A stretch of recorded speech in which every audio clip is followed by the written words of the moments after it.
Welcome to the RV Repair Club and our live event for questions and answers. My name is Dave Solberg. I am the managing editor. You've probably seen this face more often than you wanted to in all the videos out there. But welcome to this month's question and answer. It's kind of a fun time again now to get back into the RV. The excitement of it, the lifestyle. I wouldn't say the lifestyle, but we haven't had a show since February of last year. Just a couple weeks ago, Tampa had their super show. Quartzsite had their show. From what I could tell, it went very, very successful. I actually went to Tampa. I flew down there and attended talked to some of the vendors. I haven't been able to talk to anybody. Everybody's been at home for this last year, it seems like. And so just to make those connections again, we are working on a 1997 Forest River travel trailer that we're renovating. So I thought this was a good opportunity. Go down there, take a look at what new product is out in the market.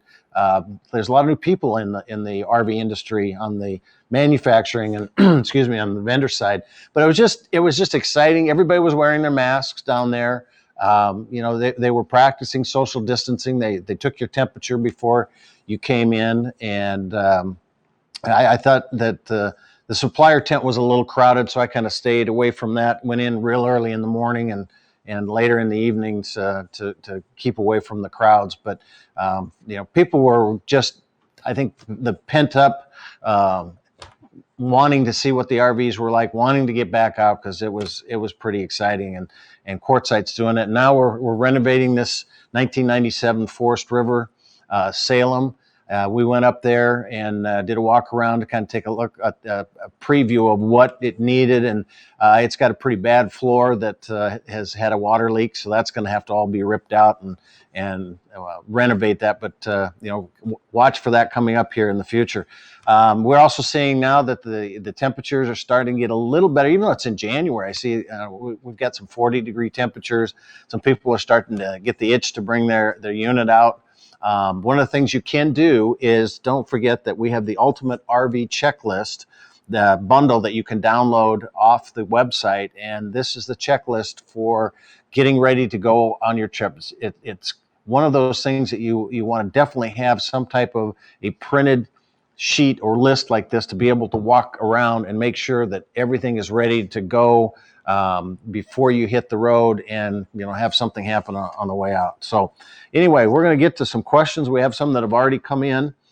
We have a gentleman with a 2013 Lifestyle fifth wheel, and he's looking to put in solar panels.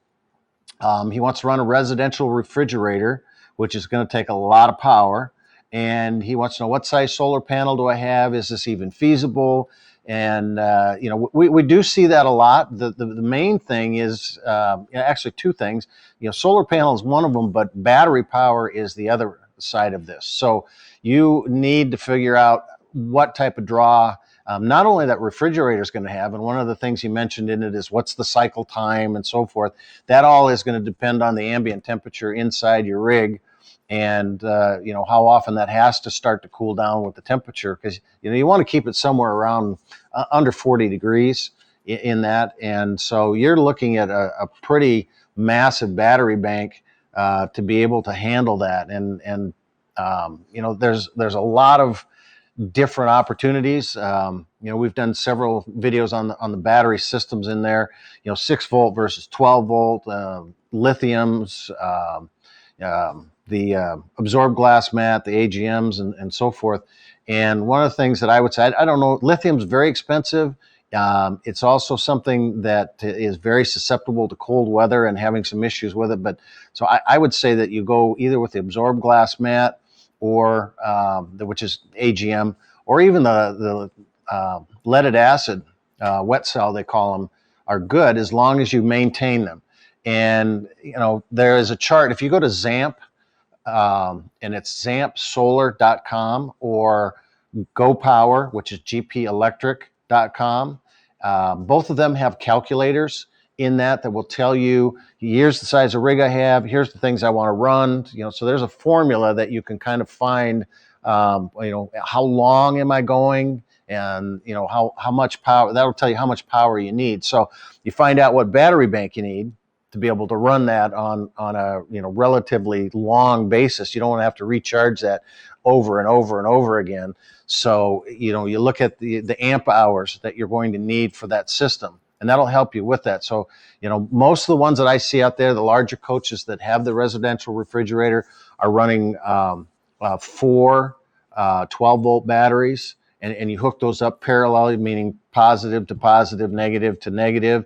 Now, some people like to use the 6-volt batteries, which you have to get 2, and you put them in series, so it's positive to negative. Well, now all of a sudden you have to have 2 and 2 more, which only gives you the power of 2 of the 12 volts. You know, some people say, well, I put 2 6-volts together, I double the amp hours. You don't. You double the voltage.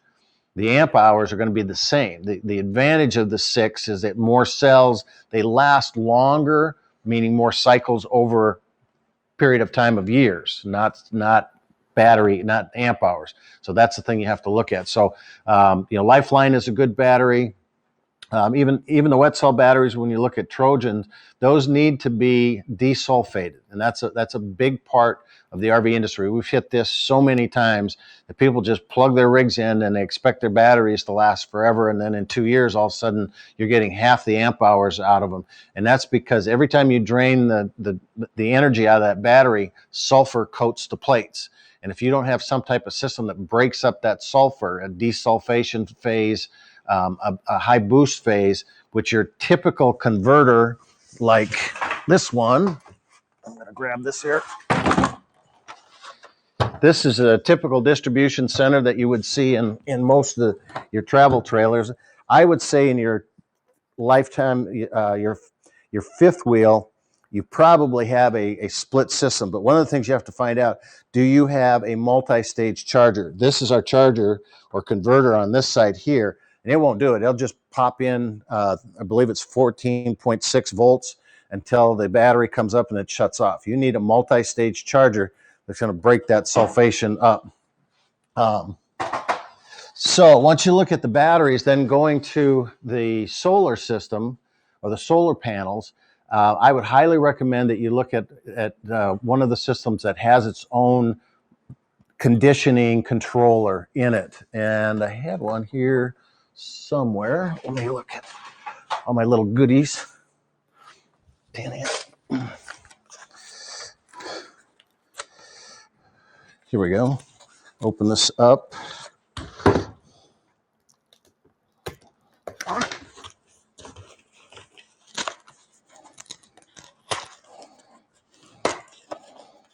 Where's a knife when you need one? That's not a knife.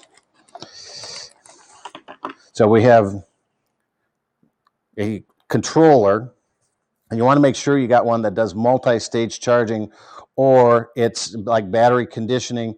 It's going to desulfate that battery. That way you're going to get the maximum amp hours out of it. And then you have to look at the size of the solar panel that you need. General rule of thumb is for every 12-volt bank that you have, you're probably going to need about a 100-watt solar panel. That's kind of what Zamp was saying when we were at the last show that we did have seminars at. But you can go to that calculator and kind of see, I would say if you're going to be boondocking a lot with that, you're probably going to look at somewhere in the vicinity of about 600 to 800 watts of solar panel power. And the nice thing about both Go Power and Zamp is they're coming out with a lot thinner, a lot lighter weight panels that are out there, higher wattage per panel, so it's not like you have to put 10 of them up on top of the roof. And that's another thing that we've touched on this many, many times, is that a lot of people like to put them up on the roof, out of sight, out of mind. I'm going to keep them there the whole time. And if you're going to be, obviously you're going to be boondocking, so you're not going to have electrical power, and that means you're not going to be able to run your roof air conditioner. So to get solar charging power, you need to be out in the line of sight of the sun. And that means you're going to raise the interior temperature of your RV by 20, maybe 30 degrees. And that's going to make that refrigerator have to run a lot more often. So you're defeating the purpose. I'm a big fan of the portables. They've become a lot easier to use. They fold up. They store really well. And then I can put the RV in the shade and put the solar panel out getting charged from the sun. And I have the best of both worlds. And so, 3, maybe 4 of those portables you might have to go with. But you're going to keep it cooler inside the coach, and you get more sun during the day, because when you sit out here with the roof panels on the top, you get about 4 hours of good sunlight because of the angle of that sun, where I can put those panels out here and I can get the sun early in the morning. I can put it out here. I can get it late in the afternoon. I can put them way out and get them at night. No, I'm just kidding. That's had to throw that one in. But so there's kind of a quick 101, but I would really recommend to go to those 2 sites, take a look at some of the videos that we've had.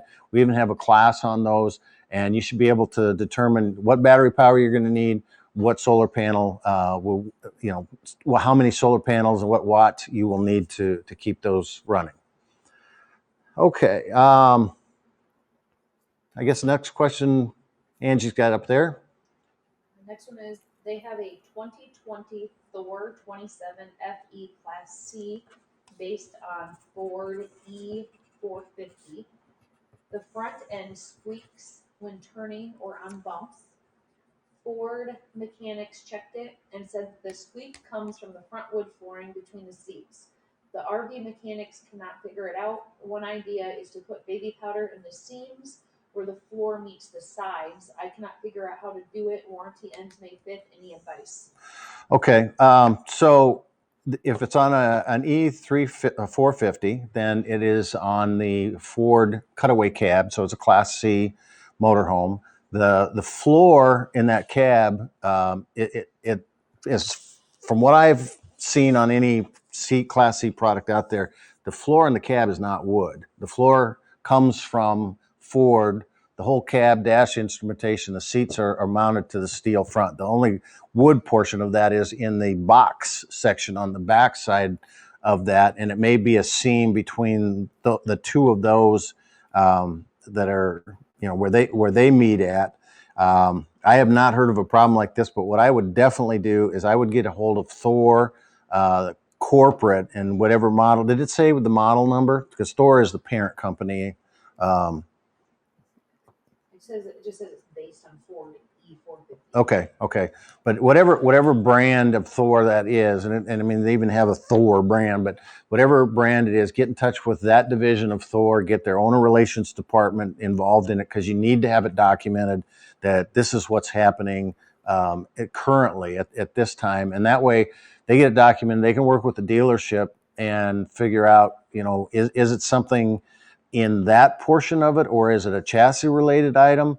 Another option would be to do a seal tech check. And seal tech is a process where they take this great big vacuum, basically with a hose, they put it inside the coach, and they run the hose up to the top, and it draws air inside and it pressurizes the rig. And then they go outside and they hit it with soapy water solution, and you see where all these leaks are at.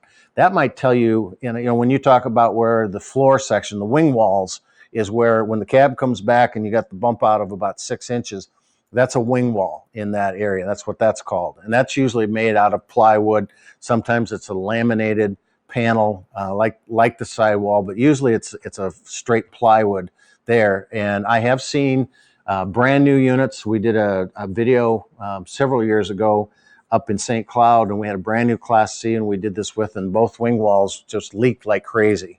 And it is the best process to find leaks out there. So we're not really looking for a water leak as much as maybe a gap in somewhere with yours that it's going to start rubbing and squeaking. But I would definitely get corporate involved in it. Maybe get a service technician from the company to work with them on that, and find that out. It says that it's a Thor 27 FE Class C. Okay. 27 FE. Yep. FE Class C. Okay. But yeah, get in touch with Thor corporate and make sure. I still, it's, without being able to dig into it, it's hard to tell. The next question says that the ceiling is sagging in their 1994 30-foot Excella Classic. Is there any PVC cladding on the market that I might be able to use on the ceiling, or should I try and use FRP in a 4x8 sheet. Okay. Well, and I guess maybe you can give me a little bit more clarification on this. When you say the ceiling is sagging, is it the actual ceiling or is it the material inside? So I've had several units that will have either a foam backed kind of a, it almost looks like leather, but it's really a vinyl ceiling in there, and that foam starts to disintegrate, and the material literally sags down and creates this great big ugly looking ceiling. I've had the fabric material. They call it a hair cell fabric. It kind of looks like a felt stuff, and that has fallen down. And usually, what happens when you get so many temperature changes in those things, the glue breaks down that they had into it.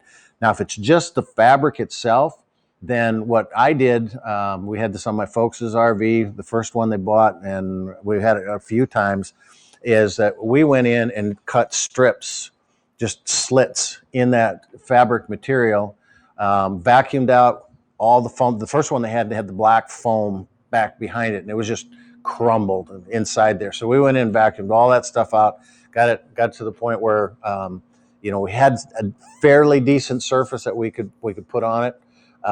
Then we went in and got a glue that I knew would be okay for the there's a luan backing up above it, which is a paneling, and then the fabric. So we sprayed this adhesive in there that was recommended by Winnebago. Then I took pieces of strips of plywood that were the width of the RV and shoved them up with a 2x4. So it just kept that fabric up there long enough for that adhesive to dry. And then we went back in and got just wood strips, trim strips from Menards, Home Depot. We have Menards out here. We stained them to the same color that the cabinetry was inside. And so about every 4 feet, there was one of these little trim strips. So I took the excess fabric and I pulled it up and I cut it because it had stretched. And we just screwed that into the roof structure, and then had it the same way on the other side. So we had these nice little trim pieces all the way front and back that made it look factory, and it looked really nice. I have seen where people have gone in and just put new luan inside of it, but you got to be very careful that you either cut it really well to the cabinetry, or you loosen the cabinetry and bring it down just a little bit so you can shove it inside the cabinets. And keep in mind, this is what that roof structure usually looks like. This happens to be a Winnebago model, and you will have, this is that hair cell, or what they call the felt type stuff, and it's laminated, glued basically to this thin luan strip here, and block foam insulation, then another luan up here, and the outer fiberglass skin. So you do have something to fasten to on the bottom side here when you go into a new area with it. You very seldom will be able to find framework up in here. And I know Winnebago in a lot of models, they have exterior framework like this, but inside they use real thin ribbons in here. And I don't think this model doesn't even show it, but instead of 1 by 1.5 tubing like this going across, they do have some right by the air conditioner, but otherwise they got ribbons, real thin steel bands sitting up like this. And the theory is once they get sandwiched in, kind of like a 2x4 that's set up on site, it creates the structure. So I don't think you're going to find framework in there, but you do have that luan board that you can fasten into. The other thing then, if your ceiling is sagging and it's the whole ceiling, then you got a whole nother issue. Then you got deterioration in your styrofoam, your block foam insulation. You probably got water damage up in there, and if that's the case, then you probably need to take and have somebody evaluate. You typically can't just go in and put in FRP in the inside. And FRP is a fiberglass reinforced panel in there. And again, if you want to put FRP up on the inside of it, you can do that. I think it's more expensive than just doing a regular plywood. And plywood you can tack in a lot easier than the FRP. One of the things you can do if the ceiling is sagging and it's not deteriorated, we've done this in the past with some older models, and yours is a 94. We went in and did 1 by 1.5 steel beams and had them arced at about a inch and a half, inch to inch and a half arch diameter. So as it sat on the floor, you had a little bit of an arch in there. And then we went in and jacked the ceiling up with one of those little floor jack and a 2x4 with a post on the top of it. Installed that arch in there in places where we didn't have cabinetry, or we even cut cabinetry out, fastened it to the top of it, all the way across. And I think we even had metal plates welded to the backside of it. And then when we brought it back down, that arch basically held that roof up. So that's getting on the extreme side, but it all depends on what part is sagging. So hope that helps. The second one's a lot more work.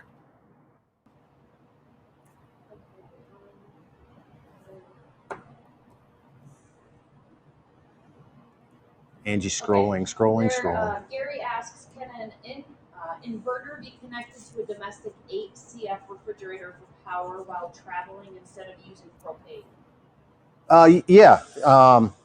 So his question is, can an inverter be used, hooked to a refrigerator to run it off a 120 volt power? And what size did he say the inverter was? Did he say? Domestic 8 CF refrigerator. Dometic, it just probably. Says, can an inverter be connected? Okay. Yeah. So I think she said domestic, but I think it's a Dometic, which would be a two-way gas or electric. And the whole idea is that when you're running down the road, it's not a good idea to have the gas on. It's not a good idea to have the valve on even. You could get any one of the connections inside could loosen. You could get a little rupture in the lines. I'm a big advocate of shutting the LP off, but then how do you cool your refrigerator? We have done several videos where we've gone inside, brought it down to 34 degrees, and then went back out and checked the refrigerator. If you leave it shut, 6 hours later, it was still below 40 degrees. So it will maintain if you keep it shut and you keep some circulation in there, make sure your seals are all good on the inside of it.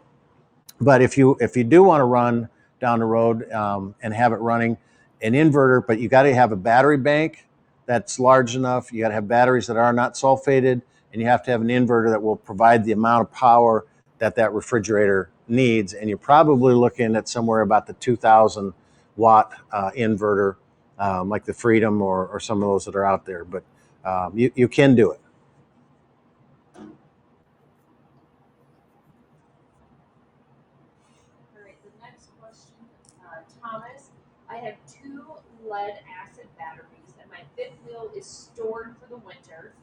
It is plugged into a 50A plug. Do I need to hook up a 3-phase battery minder to sulfate the lead panels, or is my charger enough? So thanks from Wisconsin. Oh, there you go then. No, wait, that's North Dakota.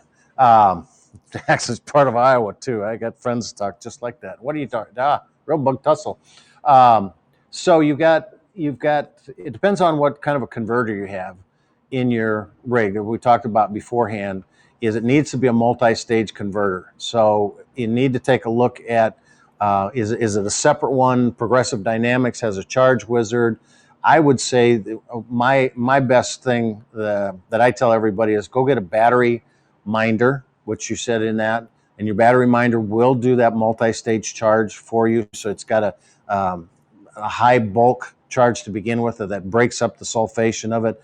And so when you're in storage like that, and as long as you got power to that thing, that battery minder will condition those batteries, and that's the cheapest option. I would say you probably with the fifth wheel, I think you said it was, that you're looking at getting the larger battery minder for it. And again, battery minder is totally different than battery tender. I get a lot of people say, well, I got one of those at Walmart.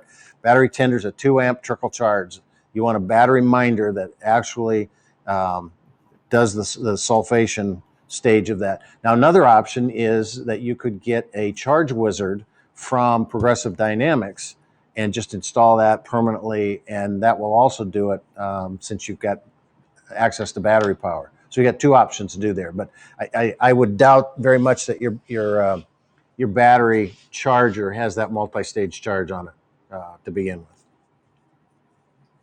Okay, so to go back to the last question with the 2020 Class C Thor, or that was a while ago. Yep. There's some added stuff. So if the power goes out, Dometic refer does not switch over to gas. Don't know where to check. Okay. So we're going back to the question that 2020 Thor on that E450, he's the one that had the squeaking problem. But now he's saying if the power goes out, if he's plugged in somewhere and the power goes out, he's got a Dometic, I believe, in there because it's the Thor. They use Dometic. It should automatically switch over to LP. And so the way you can tell is to take a look at your unit right now, and you should have an auto and a LP side. And the auto side runs automatically on 120 volt power. And if that power is ever interrupted, like the campground source, somebody plugs in and trips the breaker for the whole line of the campground, you're out sightseeing, then it will wait for a certain amount of time, sense that nope, the electricity is not coming back on, and it will automatically switch to the LP mode and fire up that and start it up. As long as you have the LP tank on and you have LP in the system.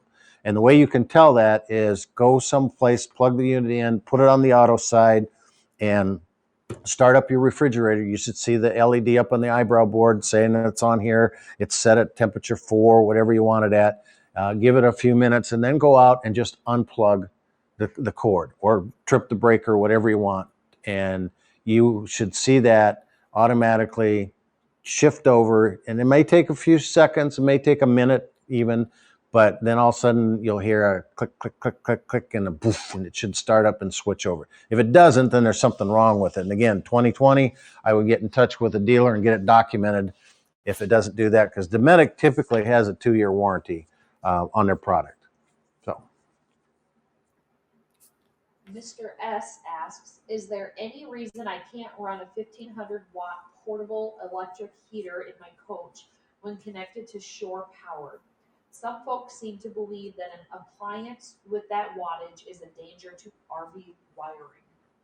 well, yeah. So you got the question was, can I run a 15 amp portable? And you see a lot of those out there that, not 15 amp, 1500 watt, right? Yes. 1500 watt. Yes. Okay, I said 15 amp, 1500 watt. And you got to do the math of what else you're running on that system. You plug it in to an outlet in your RV, and it has the same wiring. I think it's a 12.2 or 12.3 probably, Romex wiring like you have in your house. But just like your house, you've got this connected to this, connected to this. So you've got those outlets ganged, and you should be able to go in and see in your distribution panel, which we had here, where those outlets are hooked to and what kind of a circuit you have. And, the only way you'll damage RV wiring, and it's not RV wiring because you're running 120 volts, it's Romex, it's household, residential, the typical wiring. But anytime you overload a circuit, then that's when you get into situations. And, one of the things you find out in the RV community is that people get together in the campgrounds, and now especially with the internet and all the access to people putting out all the information they've experienced. I used to call it sit around the liar circle or the campfire, because my folks used to go out and they come back, somebody has a problem, and then that's nationwide. So, and that's not the case. But too often we see where you've got the RV has very limited power. You got 3 or 4 outlets on a 10 amp circuit breaker, and then you start plugging in the coffee maker, and you got this and this, and you start adding all this stuff. Those heaters take a lot of power. Those heaters can overload a circuit. So it's not that you can't do it. It's just that you have to educate yourself on the size, the draw that's going to have, maybe get a dedicated circuit. The biggest thing that I've seen with those ceramic heaters is that you need to be about 3 feet away from that heater just to protect it. But I've used them. I've kind of decided to switch away from that a little bit. And I don't do as much cold camping anymore, but I've gone to the catalytic catalytic heaters like the Olympic and Campco. Those are a lot safer. They draw no power whatsoever. And you just put them in a little canister. And you can also put those in an area and hardwire it to your LP system if you want to. I wouldn't recommend you do that. I recommend somebody certified. But so those are kind of the situation you have to look at. All right, next question. My GFI went out, replaced it. Now half of my bus, 40-foot Holiday Rambler outlets don't work. Yesterday, the power went out briefly, and at the same time, the GFI lights went on, only for a minute. Then it went off, and then power resumed. I'm connected to shore at 50 amps. Okay, so he's got a 40-foot Holiday Rambler. It looks like one of the GFCI outlets went bad, correct? It says that the power went out. Yep. And at the same time, the GFI lights, it says went on. Okay, no, at the beginning. Oh yes, my GFI went out. Okay. Replaced it. Replaced it. Okay. Now half of my bus outlets don't work. Okay. And GFCI outlets are very, very tricky. I call them gremlins. We get a lot of people that they'll have one GFCI in the kitchen or in the bathroom, but you'll have about 5 or 6 other outlets that are ganged to that run off that same one. And I've seen where a GFCI goes bad, somebody goes down to a home improvement store, they get one, the cheapest one they can find down there, and they put it in, and none of the other ones work. Mostly because the pass-through on that GFCI can't handle when you start getting into some of the loads that are in these RVs. The first thing I would do is I would take, find out what GFCI you had in there, give a Holiday Rambler a call. Rev Corporation owns them now. Your dealer should know, where did you get that GFCI? Is it rated for what you're trying to do in there? And then you should be able to get and take just a regular, where is my,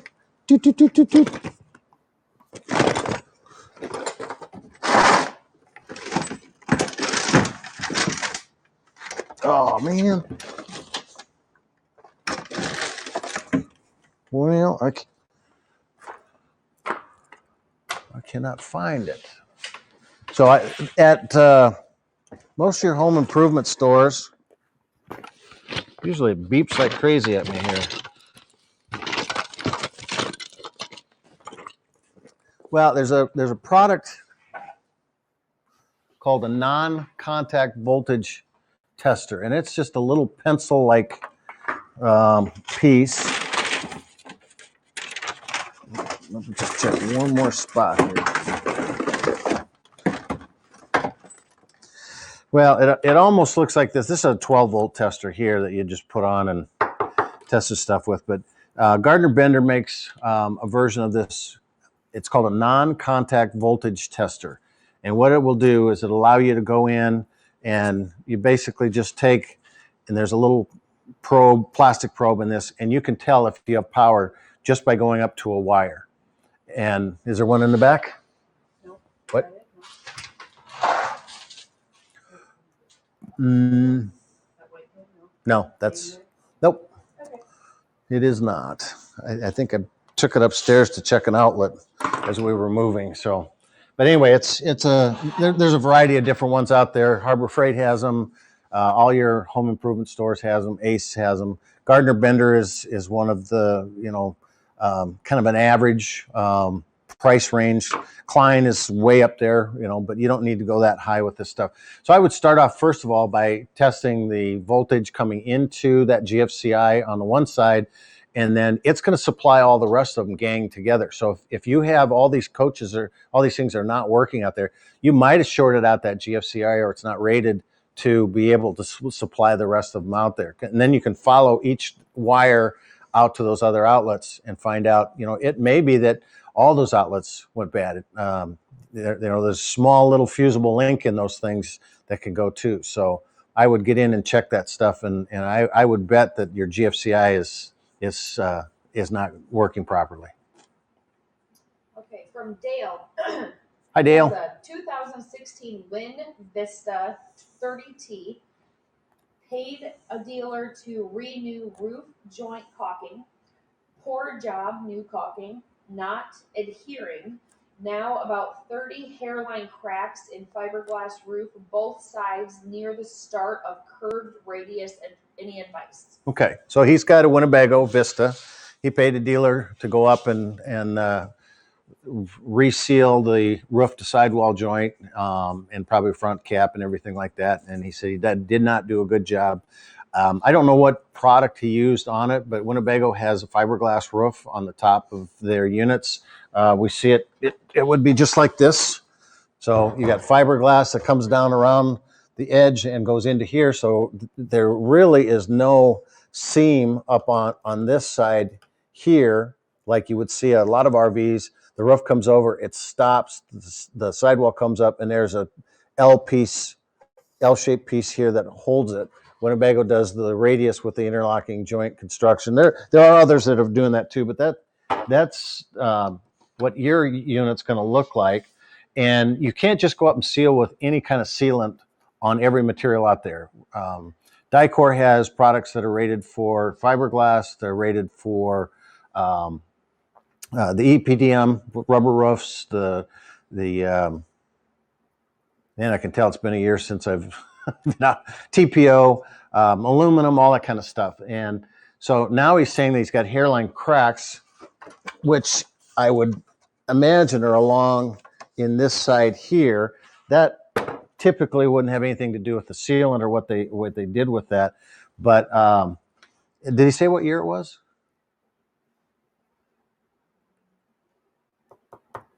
He has the 2016 Wind Vista. Okay, 2016. So that roof has a 10-year warranty for parts on it. I would get a hold of Winnebago customer service, or actually the owner relations department, and they'll send you to a dealership. But you need to get it documented. It might be something that if you got the hairline cracks in there, that material should be covered under warranty for 10 years. And have them take a look at it. Otherwise, there's a couple of things that you can do. There are some places that will do fiberglass restoration, and hairline cracks are pretty easy to buff down, put some more gel coat on the top of them. Something else that you could do is Dicor makes a couple different products, and one of them is just an adhesive, not an adhesive. It is just a roll-on covering. So I've seen a lot of people that have had some roof issues in rubber roofs and other things, just go in and roll it on with a roller. And, so you got to be kind of careful coming around that ridge of that side there and it rolling down, but you should be able to treat that. But again, I would get a hold of Winnebago to start with, get the ball rolling, that you get it documented, and see if maybe you can get that taken care of under warranty. Okay, Mark asks, I have a new Coachman Prism, switching out the in-house batteries for 2 lithium-ion batteries. In parentheses, it says Renegade 100 AH. Okay. Going to add solar controller, 2000 W Go Power inverter charger, 40 amp DC to DC charger, and 2 190 watt Go Power solar panels. Dealerships want over $5,000 to install. I cannot afford that. Can I do myself, or do I need third local party electrician? Have all the parts near San Diego and trying to find an RV tech unsuccessfully to help me. Okay. So there's a lot going on in that one. Angie just had an aneurysm, and we call it an angiism.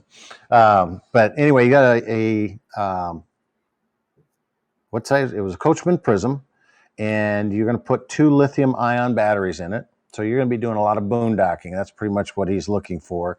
He wants to put a new converter in it. He wants to put solar panels in it. The Go Power, he's got 2 190-watt solar panels with that. This is something you can probably do yourself. I guess the only thing I would be careful of is maybe to get an electrician. If you're going to change out the converter, you set a DC to DC. Somewhere in there, you're going to have a converter, but your Go Power should have a controller in that. So you might even not have to upgrade the converter itself. A couple of things that you mentioned. What was the DC, the portion in there? 40 amp DC to DC charger. Okay. And 2 190-watt Go Power solar Okay, panels. so the 190 watt are solar panels. Those are easy. We got videos on that. We got a class on that. We installed I think it was 100 watt or 130 watt panel on the roof of that. If you got all the parts already, that's pretty easy to put in. Go Power has some good videos on their site. There's a lot of stuff in our video.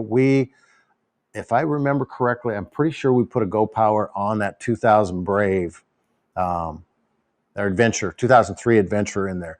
And we just basically put the unit up on the top, went down through the refrigerator vent inside so we didn't have to drill holes and figure out how to fish everything down there. And our converter was right there. So we just hooked the wires to the backside of the converter where they went to the battery, and had the controller in line. So I would say that, do a little bit of research on it. If you are going to start putting some electrical components in it, like swapping out the converter and that stuff, I would get an RVIA certified technician to do that. And you should be able to find San Diego area. I mean, there's a ton of people down there. You might even have to go up into LA a little bit, but there's a lot of repair centers that will do that for a fraction of the cost. Next question is, what is the best way to rip out the carpeting in a 2001 Rialta and replace it with vinyl planks? Okay. Rialta is a Winnebago product that they built on a Volkswagen van cutaway, and then they built the backside of it. So he wants to know what the best way to rip out the carpet is. And Winnebago, typically with that unit, they would have put the carpet on the bottom floor first and then put the cabinetry on top of it. So if you start opening the underside cabinet doors, you look underneath the dinette seat, it typically had a dinette in the back that would fold down to be a table. You see the carpet goes all the way into the inside. Now you've got two options. You could loosen up all that cabinetry and try and pull that carpeting out. It's all stapled. It's all it is. It's stapled around the perimeter, and it's got it's a thin pad underneath it. So you could try and pull that all out. What I would do is I would take and cut all the way around, leave the carpet underneath all the cabinetry. That still should be really good. Nobody sees it anyway. And then just take a razor knife and cut along the perimeter of that and just pull the carpet out. You probably have to take you would have a seat up in, you got the driver's and passenger seat. There's a little side seat on the back side of it. The wet bath is over to the driver's side over here. You should be able to pull all that stuff. The wet bath would have vinyl in it anyway, and you should be able to pull all that carpet out of there. Now, one of the things I would be very careful when you talk about putting vinyl or any kind of planking in there, that chassis is going to move, and you're going to have hot and cold temperature swings in that thing. So you want to get something that can handle that stuff. And if it's going to be a vinyl, I would look at the stick-on kind rather than the planks that you're going to have some problems with. Mac asks, we have a 2004 Monaco Dynasty with overhead AC feeds throughout the ceiling. Okay. Not getting good flow of air throughout. Is there a way to vacuum out or clean the ducting? All right. So you got a Monaco, and it's got the ducted roof air up in the top. So you got two probably Dometic air conditioners. Monaco uses Dometic most of the time. And then you got ductwork. So there's a plenum built into, we'll get back to this. What they did is they either put a boxed in plenum in the inside of it, or Winnebago routed theirs in the styrofoam. I think Monaco used a boxed in plenum. So the first thing I would do is is get an airflow meter. Find out what you are actually getting out of that in there. The next thing I would do is get up onto the roof of the unit and clean out that air conditioner. Before you start getting into the ducting of the stuff, let's make sure that the air conditioner is running efficiently. So the way an air conditioner works, and I don't have the one in here that I had at one point in time. Well, here we go. Look at this. I'm going to zoom in on this. Okay, so this is the air conditioner assembly that's going to sit up on top of the roof. This is inside your RV. So your motor starts up and there's a squirrel cage right in here, and it's going to start spinning and it's going to pull inside air up through this and then through the evaporator. That's your first place you need to look. That evaporator can get full of dust, it can full of dander. I had one lady locally here that had air conditioner that wasn't working. We went out and took a look at it, and she likes to put baby powder on, and where she puts it on is right underneath the air conditioner.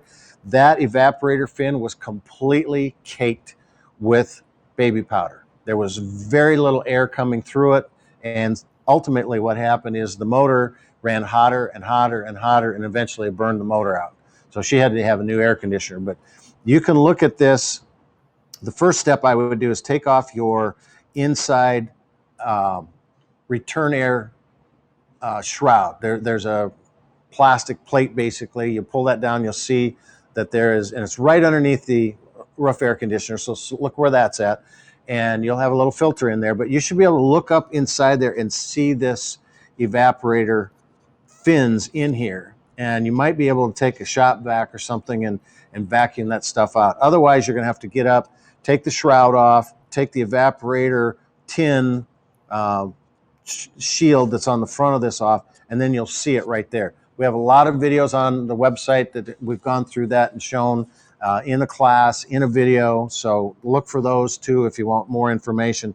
The next thing then you look at is you need to make sure you have enough voltage that you know in your coming from your electrical system. If you're below 110 volts coming into your system, this fan is going to run very slow, and it'll still run, but it won't have the airflow that you need to have it pulling that stuff through. And then the last one is this on the outside back here. Again, this is called the condenser, and this is where the motor, the squirrel cage runs, the motor runs. This little fan back here pulls outside air, and the refrigerate, and here's how it works. So the cold air or moist warm air comes in here, goes through the evaporator coil. That has a series of coolant tubes in there that flash and pull moisture and heat out. And so that comes back hot, and this cools it down back here, and it pulls air. So this has to be clean as well. So look at those areas first. The next thing I would do then is you've got ducted roof air in here. You could take a shop vac and even get maybe a small, like a 1/2 inch tubing from Home Depot, Lowe's, or something, and adapt that down to your shop vac so you can just fish that all the way through. Now, typically what I do is I've got one of those little endoscope cameras. I bought it cheap off of Amazon. I hook it to my phone, and I can literally just snake that in and take a look at what is that ductwork doing. Sometimes you'll see if it is a foam-based, a plenum-based one that is inserted with kind of a hard plastic or something. Did that collapse? Am I getting restriction because of that inside there? So those are a couple options that you can take a look but make sure that air conditioner is running efficiently to start with.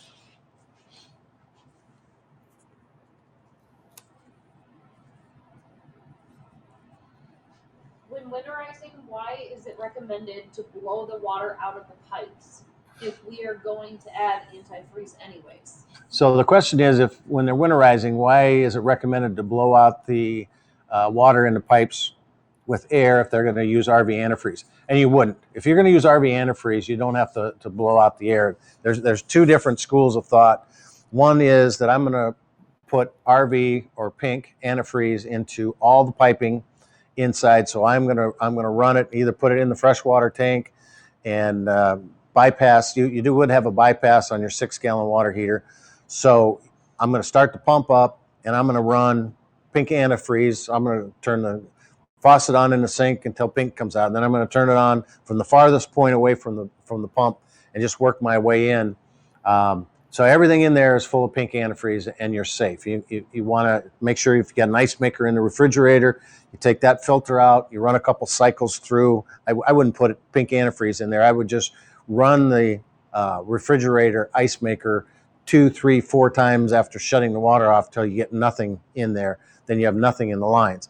Now, the other school of thought is blowing it out with air. So some people say, well, I don't want to go out and buy 8 gallons of RV antifreeze, and I'm just going to get all the water out. And so that's the second way. You just take a compressor, you dial it down to about 40 psi. You don't want to blow 120 psi in there.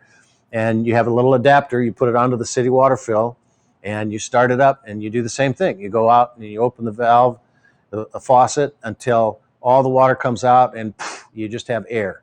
You do that to every faucet. You do it to the toilet and all the stuff like we talked about. The ice maker in the refrigerator, cycle that a few times. Now, the only other thing you have to do when you do it that way is you have to run all the water out of your freshwater tanks and your we talked about the water heater, but you'll have to turn your water pump on because your city water comes in and bypasses your RV pump, your onboard pump. So you'll still have some water in that line going into your water pump, out your water pump. So you run that till it drains out the floor drain. So you wouldn't do both. Bob asks, is delamination of the side of my Allegro Class A easy to repair if it's been the same for years without problems other than slight bulging out? Okay. Bob says, is it easy to fix the delamination on the sidewall of the RV? Or as Angie calls it, delamination. But what's happening is delamination is caused by this. So you've got a layer of fiberglass, you've got Luan backing inside. Some people over the years have used kind of a hard plastic. I think most everybody's gone back to this. And you got styrofoam inside, either the white or the blue. Everybody's gone to the white. And then interior paneling, like you see here. If you get moisture inside this, comes down in here, it starts to deteriorate the adhesive that's used in that. There are some manufacturers that had some issue with the adhesive that they did use, that it didn't hold. And so what it is that the glue between these layers has let go. And so this starts to flop out a little bit. It starts to bulge. Usually if it's bulging, that means water got inside. What did I just drop? Oh, water got inside here, and this Luan paneling has started to swell. Because anytime you get that paneling wet, it starts to go up a little bit like that. It depends on the severity of it. If it's been like that way for years and years, I guess I wouldn't worry too much about it. It's looks. It's not as much structure, but if it is huge area, there are some videos out on the internet that I've seen. I haven't personally done this, but they've taken and drilled a couple holes, or taken a window out. A lot of times right underneath the window, because that's where the sealant let go and water came down in. They'll take the window out and they'll go down and put an adhesive and then sandwich something in there to try to get it to dry. At Winnebago, we never had much luck with that. We typically had to go in and cut that whole area out, and sometimes put new styrofoam in and piece that back together and laminate it, and then do a fiberglass repair on the outside and cosmetically repaint. That's major, very major. So I would say if it's not, it's not causing a lot of problems, it's more cosmetic than anything. And if it's stayed the same for years, I'd leave it. Mark asks, I have a 2018 Thor Citation on Sprinter chassis. would like to have exterior light to the front entryway. Service department, where we purchased, says no way without taking cabinets down and finding 12 volts. Is that true? Well, the question is, he's got a 2018 unit on a Sprinter chassis, which is the Mercedes, and he wants to put a light by the entrance door, right? Which door? What does it? What's say door? Light to the front entryway. Front And entryway. it says S. I didn't know if that was a typo. Okay. Front entryway S. Okay. Well, and so there are a couple of options. If you want to put a light in there, one of the things that I would look at is a solar powered light. There's Trilinks makes some. There's some really good lights out in the market today that are all solar powered, and you have no wiring then whatsoever. And some of those are motion detector ones. Some of them are, have a little switch on them. So that would be an option. Another option would be battery power. And some of these little LEDs, man, they last forever, and they provide some really good light. Now, if you do want to put a permanent mount hardwired light, you will have to find 12 volt. I don't believe you have to tear the cabinetry down to do that, because you are going to have lights underneath most of the lights underneath the cabinets. So you've got to find a 12 volt source. And even if there's, let's say you want to put it up towards the front and there's no wiring whatsoever up there, you can get kind of creative and put your light on the outside, come inside on the cabinetry, and then find a place where you can put a small little channel that almost looks like a piece of trim going down to somewhere that you do have a 12 volt source. With that, you've got a cab in the front. You want to stay away from the chassis portion of that 12 volt, but those 12 volt wires are really pretty thin. So you could go into the cabinet and just tack it to the backside and go back over.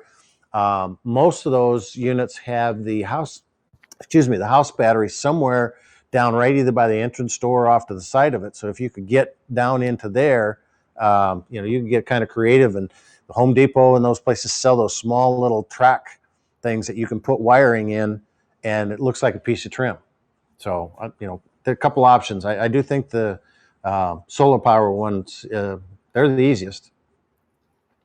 Three questions. I don't know if we'll do that. Okay, we're getting pretty close. Hello, Dave. Hello. 2014 Winnebago VIA coach batteries. VIA.